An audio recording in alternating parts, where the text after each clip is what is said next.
Buon pomeriggio, dall'ippodromo Arcoveggio cominciamo la riunione di oggi con una condizionata per discreti 4 anni. Sono in 7 al via dopo il ritiro del numero 1, 2 Best of Dream Trio, Marco Stefani, 3 Bacio del Nord, Francesco Virzì, 4 Beren, Manuel Pistone, 5 Brando Benal, Davide Nuti, 6 Belize Jet, Lorenzo Baldi. Seconda fila 7 Bumpit of West, Maurizio Visco, 8 Brezza Crad, Maurizio Cheli.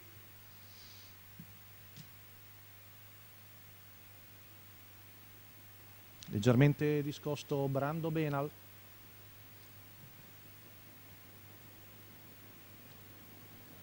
Stacco della macchina, veloci, Beren che scavalca Bacio del Nord, poi al largo Belize Jet. Insiste Lorenzo Baldi sulla curva, reagisce però Beren con Manuel Pistone.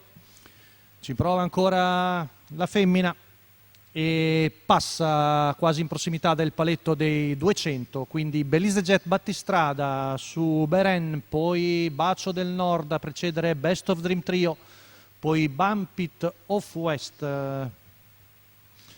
in coda, vediamo Brando Benal. Abbastanza veloci i primi 400 metri passati in 29 secco da parte della figlia di Wishing Stone che ora rallenta. Ne approfitta Marco Stefani con Best of Dream Trio per avanzare al largo, si scosta anche Bacio del Nord che ne prende la schiena, guadagna posizioni di dentro Bumpit of West, intanto la rottura di Brezza Grad. 600 in 44,7, l'errore di Best of Dream Trio. Numero 2 Best of Dream Trio squalificato. Quindi al comando Belize Jet con Bacio del Nord che affianca Beren, poi Bumpit of West e Brando Benal, ancora 14 se viene fuori un primo giro molto svelto in 59,3 con Belize Jet in vantaggio su Beren, Bacio del Nord al largo, poi Bumpit of West, chilometro in 1,14,3, molto svelto, 15 la curva.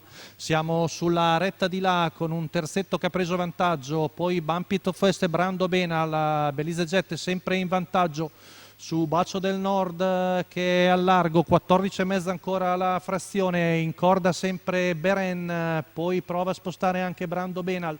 Siamo a poco più di 250 metri dalla conclusione con Belize Jet in vantaggio su Beren, al largo Bacio del Nord, poi Bumpit of West affiancato da Brando Benal, l'ultima curva passata in 15,3, retta d'arrivo con Belize Jet che cerca di sfuggire agli avversari, di dentro Beren, Belize Jet su Beren, Belize Jet si difende ancora da Beren, al terzo Bacio del Nord su Brando Benal e Bumpit of West, 31 a chiudere, 1,14 secco la media al chilometro per Belize Jet che ha sfondato dopo 200 metri e si è difesa fin sul palo dall'attacco interno di Beren, mentre al terzo Bacio del Nord dopo buon percorso esterno.